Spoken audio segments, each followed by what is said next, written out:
Oke, saya izin mulai ya, Bu. Assalamualaikum warahmatullahi wabarakatuh. Selamat pagi, Bu Ola dan teman-teman semua. Eh, di sini kami dari kelompok satu ingin mempresentasikan materi tentang pencerminan geser.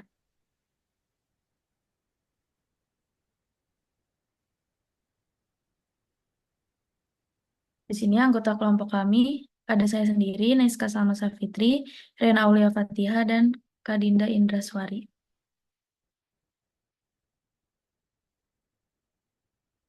Di sini ada pengertian pencerminan geser. Pada bab sebelumnya telah dipelajari tentang beberapa isometri, diantaranya refleksi, translasi, dan rotasi.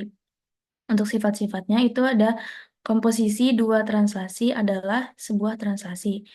Yang kedua, komposisi dua refleksi adalah sebuah translasi atau sebuah rotasi. Yang ketiga, komposisi dua rotasi adalah sebuah translasi atau sebuah rotasi. Pencerminan geser merupakan bagian dari komposisi transformasi, yaitu mengenai perhitungan dari refleksi dan translasi.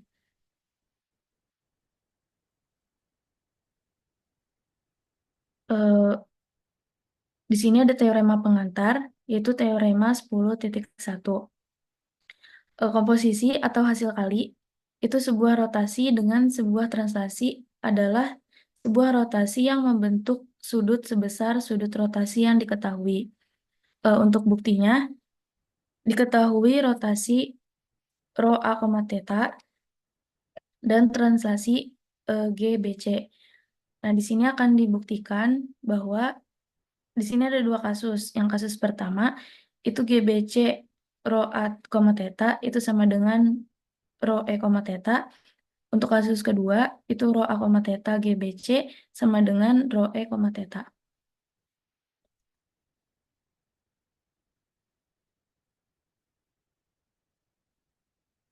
Untuk kasus yang pertama itu ada GBC rho A, theta sama dengan rho E, theta. Untuk pembuktiannya di sini pertama itu membuat ruas garis BC. Jadi kita membuat ruas garis BC. Yang kedua, membuat dua garis sejajar S dan T yang berpotongan tegak lurus dengan BC. Jadi di sini garis S dan T ini sejajar, yang mana mereka ini memotong ruas garis BC. Kemudian tarik garis PQ yang sejajar dengan BC.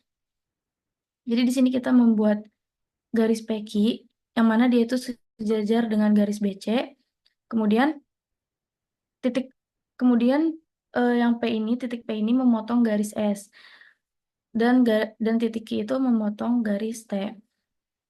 Terus sedemikian hingga garis PQ sama dengan setengahnya dari garis BC.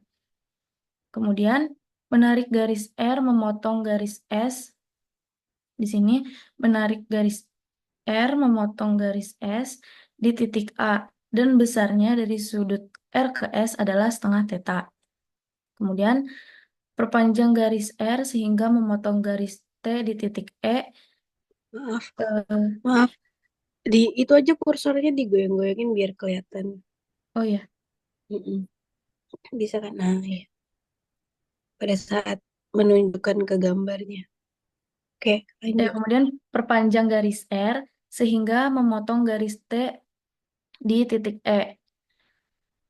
Nah, maka jelas diperoleh sudut dari R ke T adalah setengah theta. Nah, kemudian di sini menurut teorema 8.3 itu GBC sama dengan MT MS. Jadi kita untuk mendapatkan hasil GBC itu ada komposisi dari MT dan MS. Dan menurut teorema 9.1 rho A, theta itu sama dengan MS MR.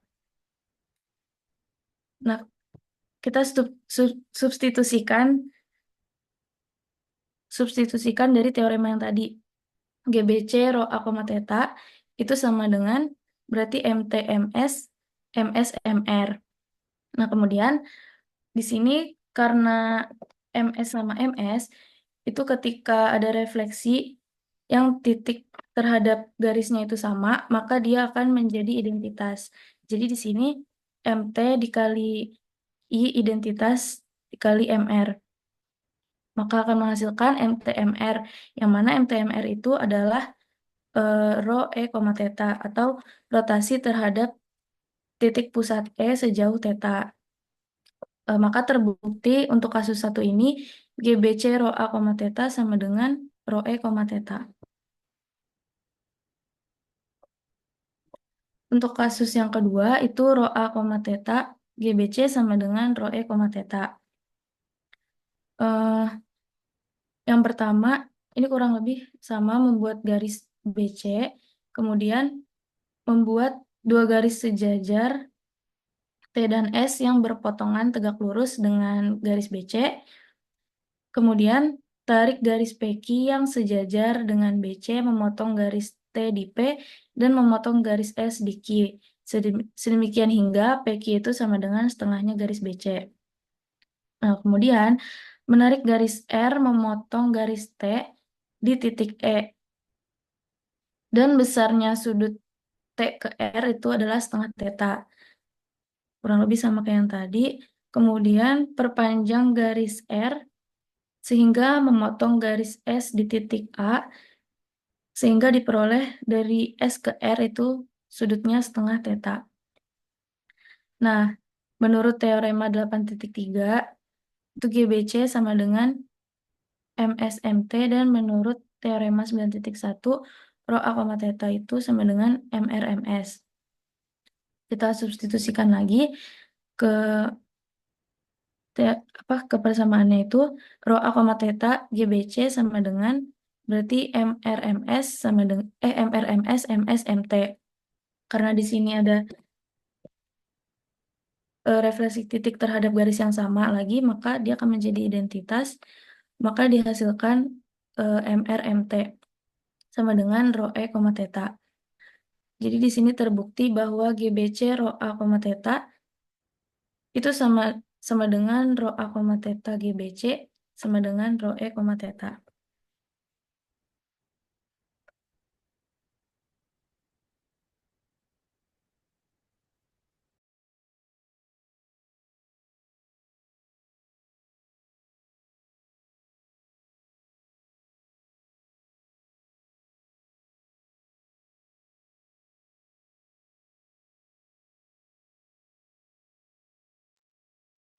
Oke, saya izin melanjutkan. Jadi untuk selanjutnya ini ada rotasi. Jadi rotasi itu sama dihasilkan dari dua komposisi, yaitu dari komposisi dua refleksi, yaitu MR MS itu akan sama dengan MS dengan MR ketika dia bidangnya itu adalah bidang kartesius. Nah, jadi di sini ketika ada titik A, X, Y yang direfleksikan terhadap X, kemudian direfleksikan terhadap Y, itu akan menghasilkan A aksen, yaitu min X, min Y. Nah, begitu juga kalau misalkan kita balik, pertama direfleksikan terhadap Y dulu, baru kemudian direfleksikan terhadap X, itu juga sama akan menghasilkan min X, min Y. Jadi di sini, di gambar ini, misalkan kita punya titik A, yaitu X, Y, X-nya itu positif, Y-nya juga positif, berarti dia itu ada di kuadran 1. Nah, kemudian kita refleksikan terhadap yang pertama dulu, misalnya mau terhadap sumbu Y dulu. Nah, kalau misalkan direfleksikan terhadap sumbu Y, kita ingat rumus dari refleksi terhadap sumbu Y itu akan menghasilkan min X, Y. Nah, kemudian hasil dari min X, Y ini kita refleksikan terhadap sumbu X. Nah, nanti hasilnya itu akan menghasilkan min X, min Y. Nah, ini hasilnya akan sama apabila refleksinya dibalik. Jadi misalkan ketika titik AX, Y-nya ini direfleksikan terhadap sumbu X dulu, jadi kalau misalkan direfleksikannya terhadap sumbu X, itu akan menghasilkan X, min Y. Nah, si X, min Y ini kemudian direfleksikan terhadap sumbu Y. Itu nanti akan menghasilkan min X, min Y juga. Jadi bisa kita simpulkan ketika kita melakukan komposisi terhadap dua refleksi di bidang kartesius, maka M X MY itu akan sama dengan MY MX. Jadi jika kita refleksikan X dulu baru Y itu akan sama dengan jika kita refleksikan Y dulu baru ke X. Kayak gitu.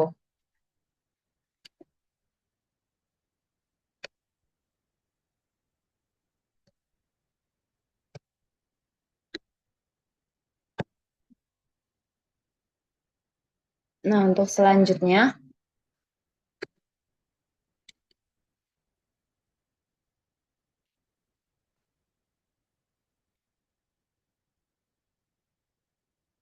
ini ada andaikan rotasi rho A, theta dan refleksi MS, maka akan kita lihat kondisi A adalah bagian dari S dan A bukan bagian dari S.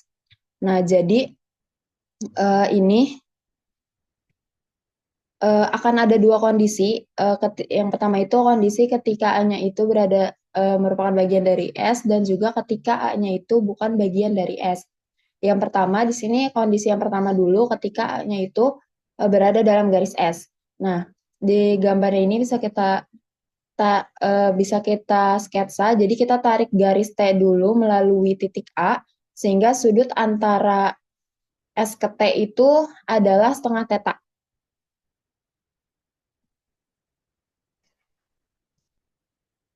Nah, di sini karena kita akan membuktikan bahwa rotasi itu berkaitan dengan refleksi geser, jadi di sini kita ingat kalau refleksi geser itu kita tuliskan dengan rho A, theta. Kemudian karena refleksi geser itu masih berkaitan dengan rotasi, jadi kita bisa tuliskan rho A, theta dikombinasikan dengan MS. Nah, ketika rotasi dikomposisikan dengan refleksi, maka rho A, theta itu sama dengan MTMS. Ini rho A, theta-nya kita ubah menjadi MTMS, kemudian dikomposisikan dengan MS.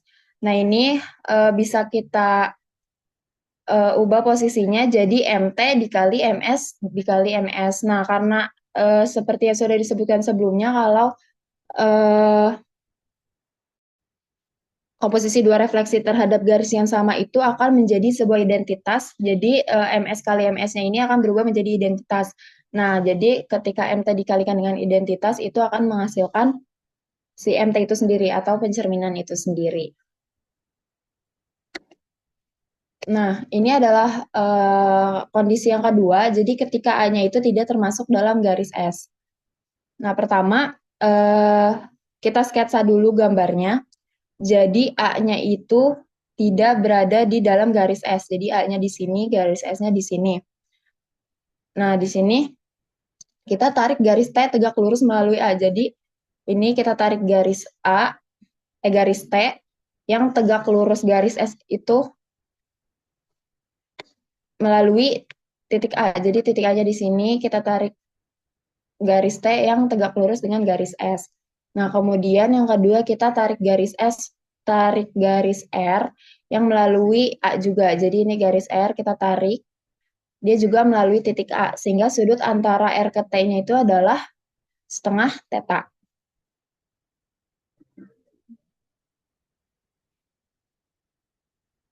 Nah, jadi bisa kita operasikan rho A, theta dikomposisikan dengan MS-nya itu sama dengan MRMT dikali dengan MS. Nah, ini bisa kita ubah posisinya jadi MR dalam kurung MTMS. Nah, berdasarkan teorema 7.1 yang berbunyi kalau MT dikali MS itu sama dengan SB. SB itu maksudnya apa? Jadi S itu merupakan lambang dari setengah putaran. Jadi artinya si SB ini artinya adalah setengah putaran dari titik B. Nah, setengah putaran itu dilambangkan dengan sebuah garis tegak lurus, di mana garis tegak lurus itu dihasilkan dari komposisi dua pencerminan. Makanya MTMS itu bisa kita sebut sebagai setengah putaran dari B. Berarti di sini rho A, theta-nya itu dikomposisikan dengan MS, menghasilkan MRSB. Terus di sini andaikan V sebuah garis melalui B dan tegak lurus S. Jadi B itu ini dia sebuah garis andaikan V sebuah garis, ini V, sebuah garis melalui titik B. Jadi dia melalui titik B dan tegak lurus dengan garis R. Kemudian selanjutnya, andaikan W sebuah garis melalui B yang sejajar R. Ini W juga, tapi dia sejajar dengan garis R. Jadi di sini SB-nya itu sama dengan MW, MV. Sehingga rho A, theta MS-nya itu sama dengan, tadi kan MRSB ya. Nah, si SB-nya ini bisa kita tulis dengan MW, MV. Ini kemudian kita urutkan jadi MRMW dikali dengan MV. Nah, karena W itu tadi sejajar dengan garis R, maka MRMW-nya ini merupakan sebuah translasi. Jadi MRMW-nya ini bisa kita ganti sebagai geseran dari BC. Geseran dari BC karena dia sejajar antara garis R dan garis W ya tadi. Ini BC. Jadi si MRMW-nya ini bisa kita ganti sebagai geseran dari BC dengan C-nya ini adalah titik potong antara garis V dan R. C ini titik potong antara garis V dan R. Atau bisa kita sebut sebagai V irisan R. Jadi transformasi tersebut ialah hasil kali sebuah refleksi pada V dan sebuah translasi sejajar V. Hasil kali demikian dinamakan refleksi geser. Jadi refleksi geser itu bisa dihasilkan berdasarkan rotasi. Jadi komposisi antara rotasi dengan translasi atau rotasi dengan refleksi. Gitu. Karena rotasi itu merupakan komposisi dari dua refleksi. Nah, selanjutnya ini hasil dari teorema yang tadi itu akan menjawab kenapa rotasi itu bisa dikategorikan sebagai bagian dari refleksi geser ketika rotasi itu bertemu dengan refleksi atau ketika dia bertemu dengan translasi. Di sini ada definisinya, kita bisa baca dulu.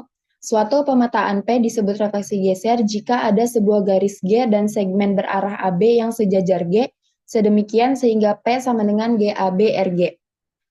Jadi refleksi geser itu kan kita lambangkan dengan P. Itu merupakan hasil komposisi antara translasi atau GAB ini dengan rotasi atau CRG ini. Nah, berdasarkan teorema sebelumnya, kenapa rotasi itu merupakan bagian dari refleksi geser? Karena rotasi itu jika kita sketsa gambarnya, itu dihasilkan sebuah garis yang sejajar. Dari rotasi, kemudian kita translasikan dengan translasi atau rotasi. Maaf, kalau misalkan kita komposisikan dengan translasi atau rotasi, itu nanti di gambarnya akan menghasilkan sebuah garis yang saling tegak lurus dan garis yang saling sejajar.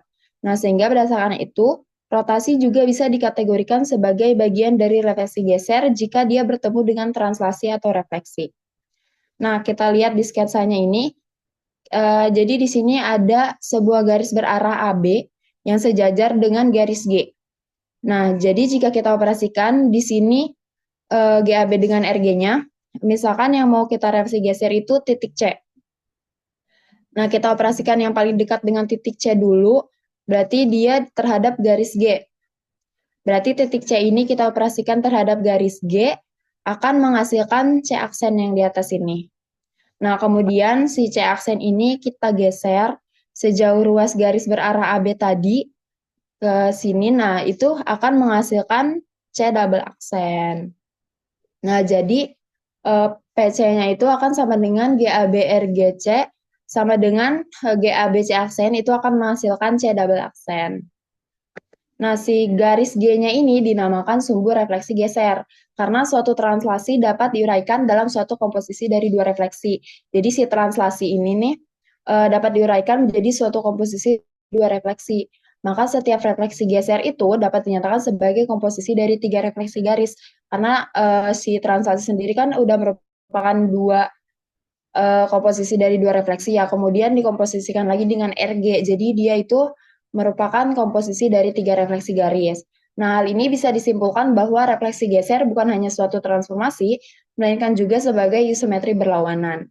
Nah, di atas telah diperlihatkan bahwa Rho A, theta ms adalah suatu refleksi geser. Dengan cara yang serupa dapat dibuktikan bahwa Rho A, theta ms adalah suatu refleksi geser.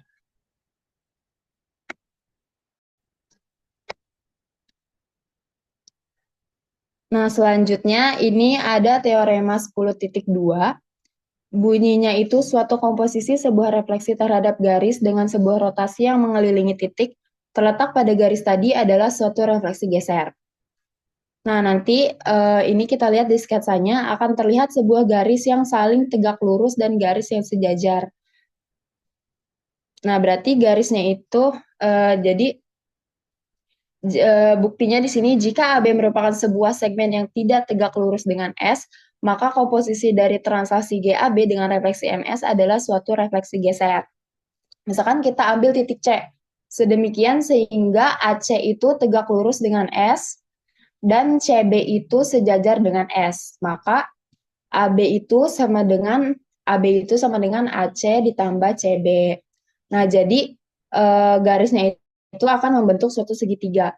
Nah, yang akan kita cari kan refleksi gesernya. Nah, refleksi geser itu tadi bisa kita cari melalui GAB dikomposisikan dengan MS. Nah, tadi kan diketahui AB itu sama dengan AC tambah CB. Berarti kita bisa membuat geseran dari AB itu dikomposisikan dengan MS. Jadi kita pecah GAB-nya itu menjadi GCB dikomposisikan dengan GAC. Nah, si GAC-nya ini karena AC-nya itu tegak lurus dengan S, dan karena translasi itu terbentuk dari garis yang saling tegak lurus, berarti ada satu lagi garis yang tegak lurus dengan AC. Kalau kita lihat di sketsanya itu adalah garis R, di mana nanti garis R itu juga akan saling sejajar dengan garis. Jadi di sini GAC-nya itu bisa kita tulis MR, MS. Nah, kemudian ini posisinya kita ubah sehingga bentuknya GCB, MR, DMS kali MS. Nah, ini seperti yang tadi, jadi MS dikali MS-nya itu akan menjadi identitas. Nah, MR dikali identitas itu hasilnya akan tetap MR, jadi GCB dikali dengan MR itu hasilnya adalah P atau suatu pencerminan geser, karena si R-nya itu sejajar dengan CB. Jadi, ini terbukti suatu komposisi sebuah refleksi terhadap garis itu dengan sebuah rotasi yang mengelilingi titik terletak pada garis tadi adalah suatu refleksi geser. Nah, selanjutnya ada definisi 6.1. Jadi definisi 6.1 itu bunyinya refleksi geser adalah sebuah isometri. Jadi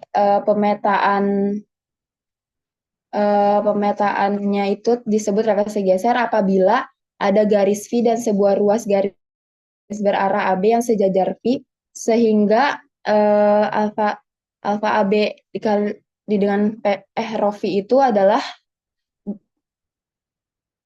dengan V-nya disebut sumbu refleksi geser.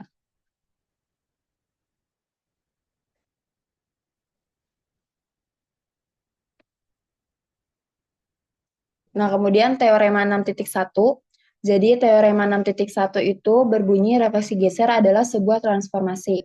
Nah, buktinya untuk membuktikan teorema di atas, kita akan menggunakan sifat-sifat komposisi dari transformasi alfa AB dan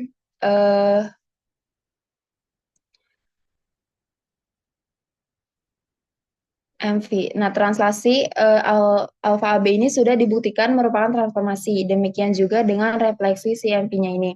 Nah, menurut teorema, komposisi transformasi disebut kalau komposisi transformasi itu adalah juga transformasi. Jadi karena si alfanya itu tadi rumusnya adalah alfa AB itu kan dengan MV, maka si alfanya juga adalah transformasi.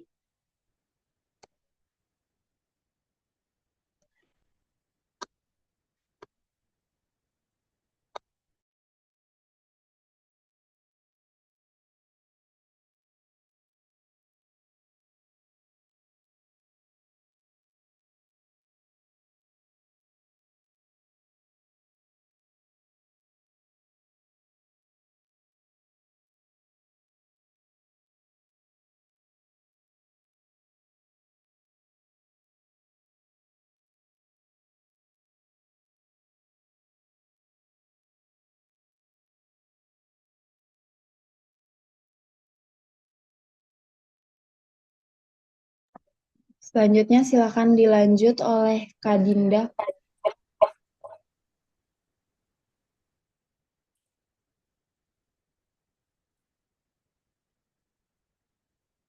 Yes. Teorema 6.2 refleksi geser adalah suatu isometri. Buktinya karena gamma sama dengan gamma AB komposisi mu V, maka apabila P dan Q adalah dua titik tertentu, kita tentukan peta-petanya oleh gamma sama dengan gamma AB komposisi mu V sebagai berikut, yaitu gamma AB komposisi mu V P sama dengan gamma AB mu V P double aksen, dan gamma AB komposisi mu V Q sama dengan gamma AB mu V Q sama dengan double aksen.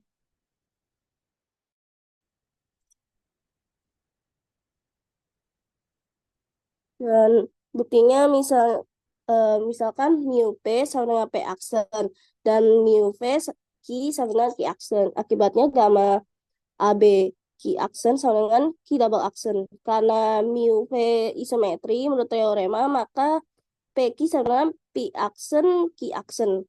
Juga karena gamma AB isometri menurut teorema, maka P aksen Q aksen sama dengan P double aksen. Dari kedua hal tersebut dengan menggunakan sifat transitif, kita peroleh PQ sama dengan P double aksen Q double aksen. Maka ini berarti bahwa gamma adalah isometri. Teorema 6.3. Refleksi merupakan isometri lawan. Buktinya komposisi transaksi gamma AB dengan pencerminan mu V sebagai berikut. Karena translasi merupakan isometri langsung dan pencerminan merupakan isometri lawan, menurut sifat kedua isometri tersebut, maka komposisi gamma AB komposisi mu V merupakan isometri lawan menurut teorema. Jadi gamma merupakan isometri lawan. Berdasarkan hal itulah terbukti teorema berikut.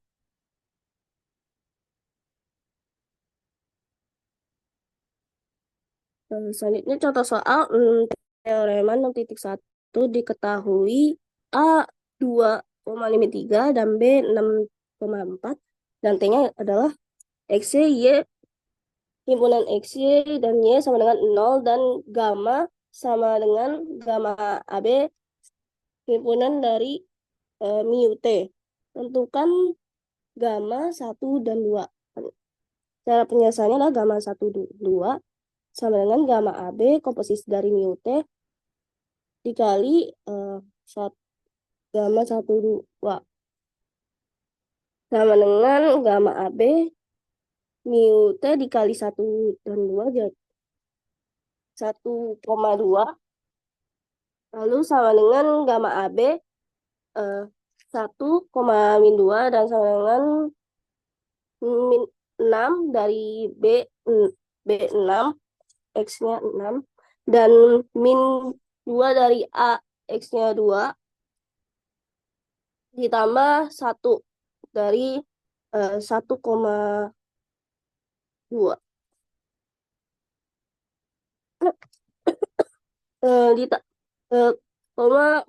4 ditambah 3 dikurangin 3 dikurangin 2 sama dengan 5,5. Jadi gamma 12 sama dengan 5,5.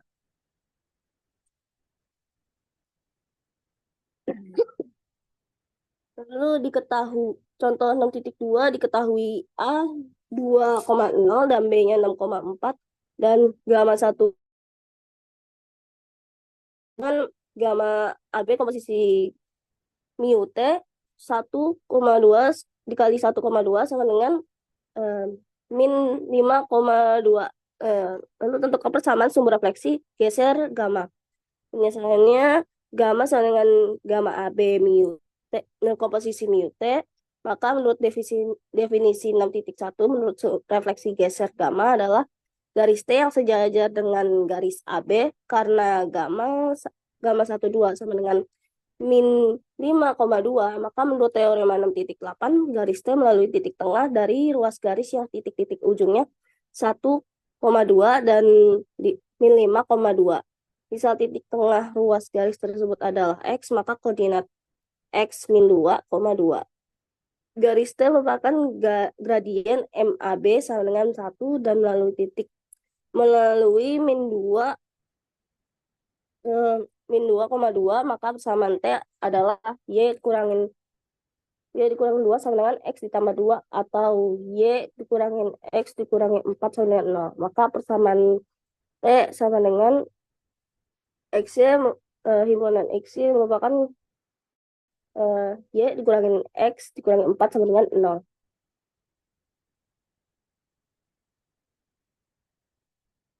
Selanjutnya ada soal latihan.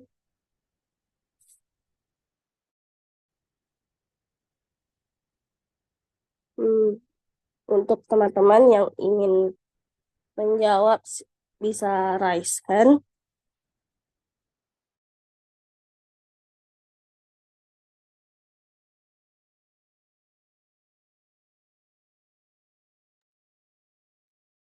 Baik, Dahlia mau nomor berapa? Nomor 1A. Lalu Aura Sri mau 1B. Selanjutnya yang mau 1C dan nomor 2.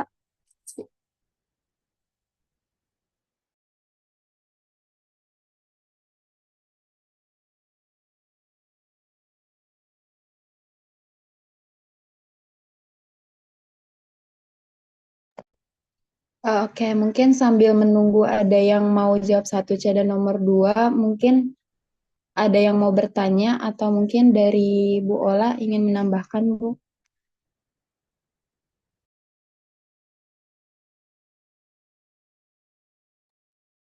Ya, kalau dari saya sih cukup. Terus, ini mau langsung latihan atau gimana? Latihannya ada berapa ya? Berapa soal? Untuk latihannya ada 2 soal, Bu, tapi untuk yang nomor 1 itu dibagi menjadi 3 poin. Kalau yang nomor 2 sekali aja, 1 aja ya. Oh, ini jadi cuma 4 soal ya. Iya, Ibu. Boleh dikasih waktu dulu teman-temannya 5 menit untuk mengerjakan, terus 5 menit atau 10 menit terserah.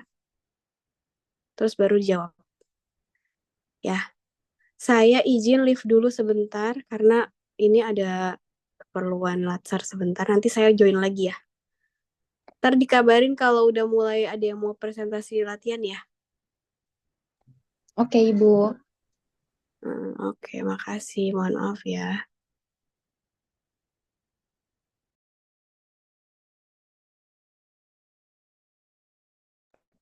Teman-teman kalau sudah mau presentasi jawabannya boleh langsung bilang di chat aja ya.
Ya, terdengar Ibu.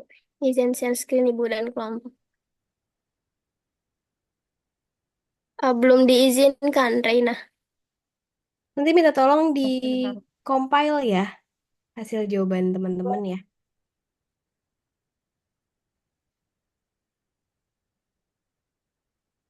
Halo Reina, minta tolong di compile teman-teman jawabannya, hasilnya.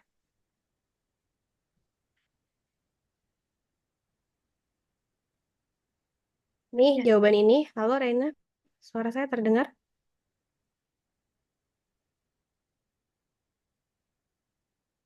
Halo Reina,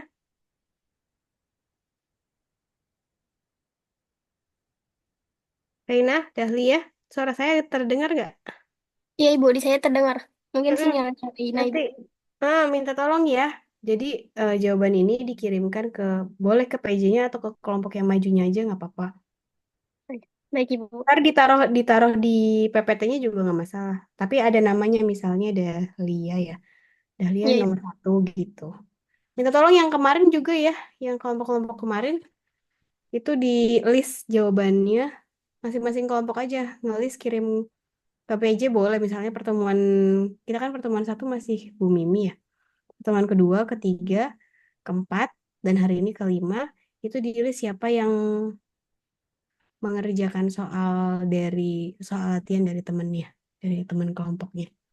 Jadi itu akan nanti sebagai nilai keaktifan ya. Minta tolong ya. Baik. Oke, makasih. Silakan. Ini Ibu. Izin jelaskan nomor 1 itu kan soalnya diketahui titik-titik A, B, P, dan Q. A, B, P, dan Q, di mana setiap 3 titik tidak ada yang kolinear. Kalau arti dari kolinear sendiri itu kan segaris. Nah, jadi ini dibilangnya tidak ada yang kolinear, berarti dari 3 titik ini nggak ada yang satu garis gitu. Ini apabila S sama dengan garis AB. Ini diminta lukislah yang A itu P aksen sama dengan GAB MSP. Nah, ini jadi yang diminta sama soal ini itu hasil dari bayangan refleksi geser. Nah, habis itu titik P akan hasilkan P aksen ini kan melalui refleksi geser. Jadi, pertama operasikan titik P ini terhadap garis S. Ini. Nah, berarti kalau dicerminkan akan menghasilkan misalnya P0. Lalu dari P0 kita operasikan lagi dengan menggeser ya. Ini kan GAB. Menggeser atau mentranslasikan terhadap garis AB. AB ini. Nah, jadi translasi itu sendiri kan dihasilkan berdasarkan em, komposisi dari dua refleksi. Jadi nanti ada dua garis yang sejajar untuk membantu merefleksikannya. Nah, kita punya di sini garis T sama garis R. Ini. Sehingga ketika titik P0 direfleksikan terhadap garis P akan menghasilkan P1. Ini. Lalu dari P1 akan direfleksikan dengan garis R. Maka akan menghasilkan P aksen. Ini. Nah, sehingga terbukti P aksen bisa diperoleh dari garis, bisa diperoleh dari GAB MSP. Tuh. Nah, ini untuk penjabarannya, jadi ada eh, 3 gitu. Ini yang pertama, P0 sama dengan MSP. Nah, ini penjelasannya di sini. Oh, terlalu. Nah, ini P0 MSP itu artinya P0 dihasilkan dari pencerminan terhadap titik P di garis S. Ini. Lalu yang kedua, P1 sama dengan MTP0. Ini. P1, ini P1, titik P1 dihasilkan dari pencerminan terhadap garis T. Ini terhadap garis, T ini. Terhadap garis T. Di titik P0. Nih, di titik P0. Maka nanti akan menghasilkan P1. Ini menghasilkan P1. Nah, P1 juga bisa diperoleh dari pencerminan terhadap garis S, ini ya kan, MTMSP. Berarti bisa diperoleh dari pencerminan terhadap garis S, lalu di titik P. Ini di titik P. Lalu ditranslasikan lagi terhadap garis T. Ini T. Ya, karena MTMS. Lalu yang P aksen. P aksen itu sama dengan MR P1, MR MTMSP, GAB MSP. Ini dijabarkannya juga ini yang di nomor 3. Jadi untuk memperoleh P aksen, ini P aksen dihasilkan dari pencerminan terhadap garis R dulu, karena MR terhadap, oh ya, ini MR, ya R di titik P1. Garis R di titik P1. Ini. Lalu P aksen juga bisa diperoleh dari pencerminan terhadap garis S di titik P. Garis S ini di titik P. Karena ini MR MTMS. Jadi mundur dari MS dulu. Lalu dicerminkan terhadap garis em, P, garis T di titik P lagi. Lalu dicerminkan lagi terhadap garis P di titik R. Ya ini akan menghasilkan P aksen juga. Nah, lalu ini kan yang terakhir ada GABMSP. Ini juga seperti penjabaran yang awal tadi, yang untuk membuktikan ini. Jadi, kesimpulannya, P aksen dapat diperoleh dari GABMSP. Apakah benar Ibu dan kelompok?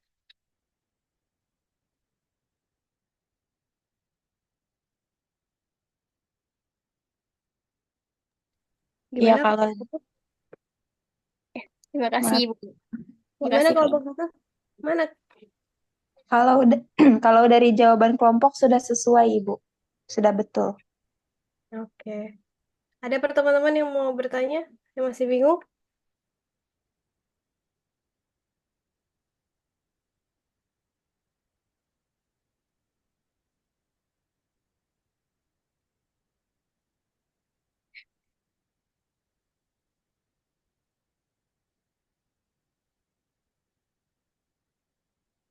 Sudah jelas, Ibu. Lanjut. Baik Ibu.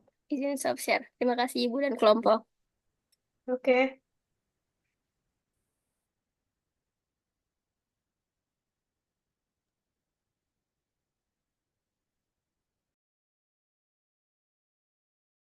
Silakan Aura.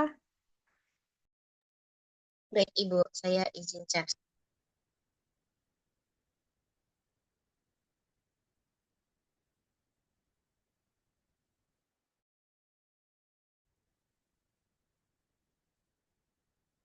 Apakah sudah terlihat?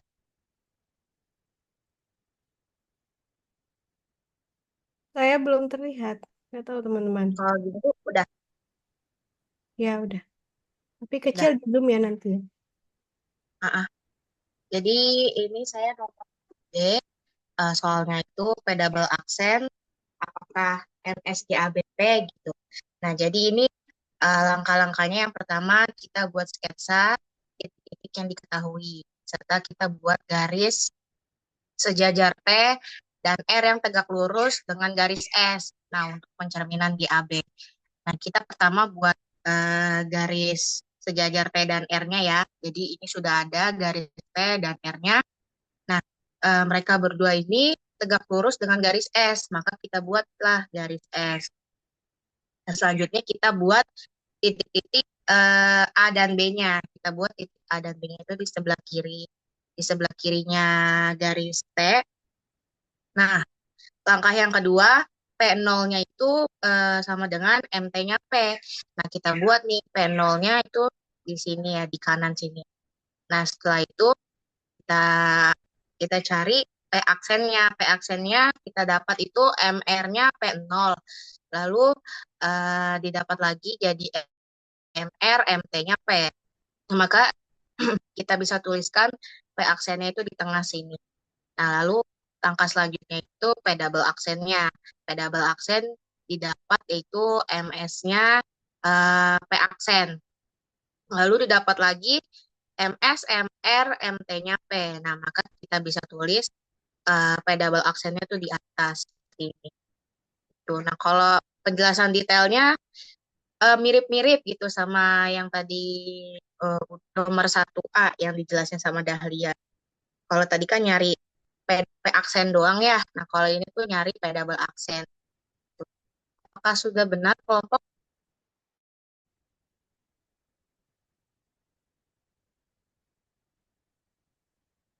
Sudah benar, Aura, sudah sesuai.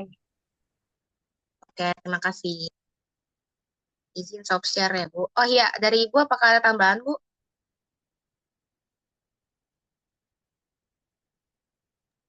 Kalau dari saya sih cukup ya, cuma tadi kurang ini aja, kurang penjelasannya kurang lengkap aja. Sama nggak Oh, bisa karena dari HP ya, nggak bisa ditunjukkan ya. saya nulisnya yang singkat-singkat aja, Bu. Gitu. Oke, nggak maksudnya kalau dipresentasikan dijelasin aja kayak tadi yang nomor pertama itu. Oh iya, baik. Terima kasih banyak, Tapi Ibu. ditulis nama ya, Iya, nomornya, nama lengkapnya saya ya. izin stop share. Satu lagi? Sorry, dua lagi ya. Ada lagi? Haikal izin Boleh. screen, Bu.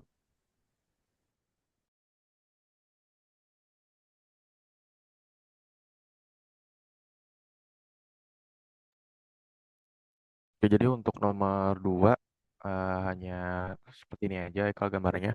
Ini kan diketahui garis S dan titik A pada garis S ya. Tidak pada garis S. Disuruh lukis sumbu refleksi geser MSA 90 derajat. Nah, yang pertama kan pasti kita gambar garis S dulu yang ini. Bentar. Nah, yang ini kan gambar garis S. Kemudian kita tandai misalnya titik A-nya itu di luar di sini. Nah, dari titik A nanti kita gambar garis normal gitu dari titik A ke garis S ke sini, maka nanti ada sini. Kemudian nanti kita masukin aja nih karena 90 derajat, jadi bisa di kasih tahu sumbunya. Di sini Kak tampilnya ada D, jadi di sini titiknya itu maksudnya sumbu AD ya, refleks dari AD. Udah kalau gitu selesai, jadi sumber refleksnya di sini. Apakah benar kelompok? Maaf tadi pertanyaannya apa ya? Hanya lukis aja Ibu, lukis sumber refleks. Oh, lukis saja. Iya. Gimana, teman-teman? Iya, sudah benar juga, Ibu.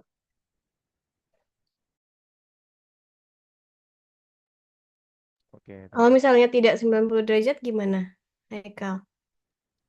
Kalau tidak 90 derajat Ibu.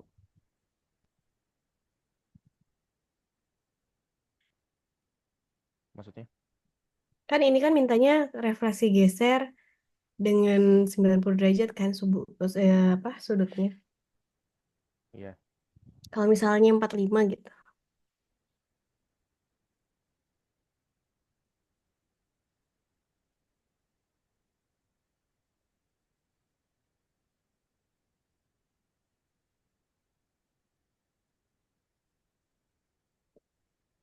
Gimana?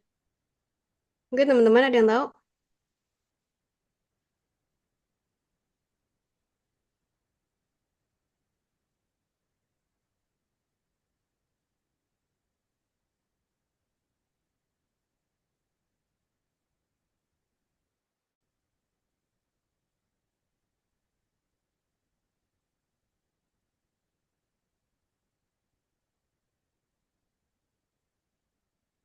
Oh,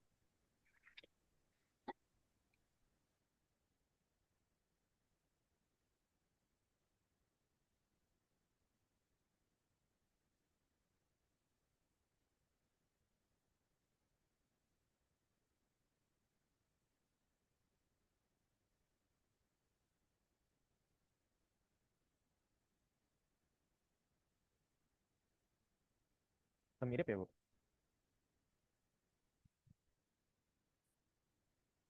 mirip gimana? Kalau yang 45. Mirip gimana maksudnya?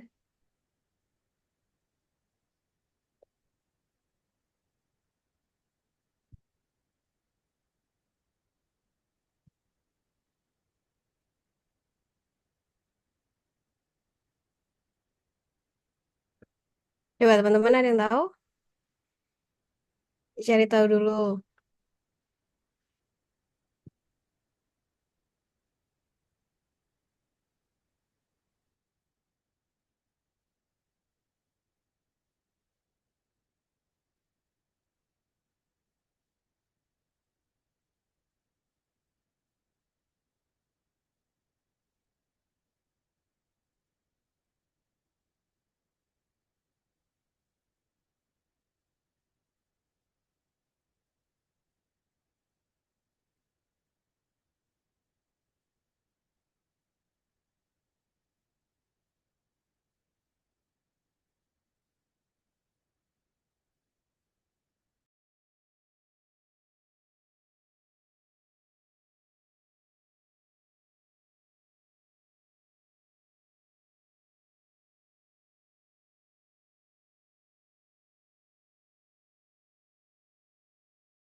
Ya, gimana?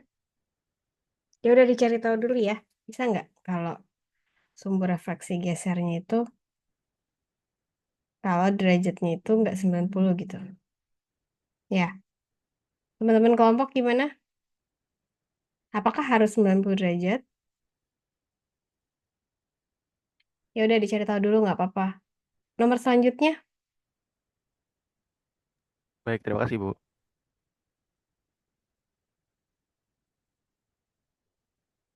ada lagi? Soal nomor 1C, Ibu tadi belum ada yang mau menjawab. Ada yang mau jawab? Rizka? Oh, Rizka kelompoknya ya? Iya. Apa Rizka mau jawab?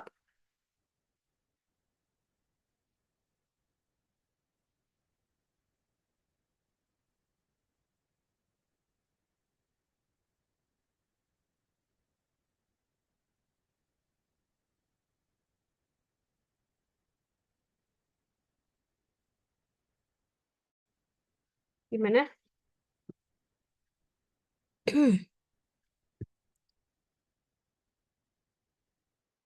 Ya sudah nanti dikirimkan ke saya aja ya, teman-teman ya. Jawabannya, plus namanya. Halo. Iya, Ibu. Untuk yang 1C berarti di Dikirim aja boleh ke saya. berarti tetap dibuka untuk yang mau menjawab ya, Bu. Oh, kalian udah bikin jawabannya ya? Kalau kelompok sudah menyiapkan jawabannya, Bu. Oh, gini aja, tunggu teman-teman kan itu kan latihan kelompok dari kelompok gitu ya. Tunggu teman-teman jawab dulu karena itu buat tugas keaktifan peserta juga kan. Jadi ditunggu dulu nanti kalau ada yang kirim kamu cek gitu kan dari kelompok. Kemudian semuanya dikirim ke saya ya. Termasuk yang kelompok 2, 3, 4, pertemuan 2, pertemuan 3, pertemuan 4. Biar nggak ribet nanti di akhir kan kita insya Allah tinggal 2 pertemuan lagi sebelum UTS ya. Oke ya. Oke, Bu. Atau kalau nanti tugas ada nanti untuk yang di e-learning ya. Nanti ditunggu aja ya. Diingetin ya sayanya ya. Ntar saya bikin karena Bu Mimi mungkin belum buka LMS-nya lagi, belum nambahin kan ya tugas individu 4 ya. Terakhir kan tugas individu 3 di Iya, situ. Ibu. Terakhir, Mengerjakannya kelompok kan yang saya bilang ya. iya, Oke. kelompok. Terima kasih untuk hari ini. Saya mesti lanjut lagi. Mohon maaf ya apabila ada kekurangan. Nanti boleh kalau misalnya masih bingung-bingung tanya kelompoknya atau PM ke saya juga boleh. Atau tanya dulu ke PJ juga boleh. Atau terserah deh pokoknya kita saling belajar aja. Pembelajarannya dari PPT teman. Kemudian nanti saya kasih latihan soal lagi ya. Jadi memang harus belajar mandiri dulu ya. Untuk sementara waktu ya. Assalamualaikum warahmatullahi wabarakatuh. Terima kasih teman-teman.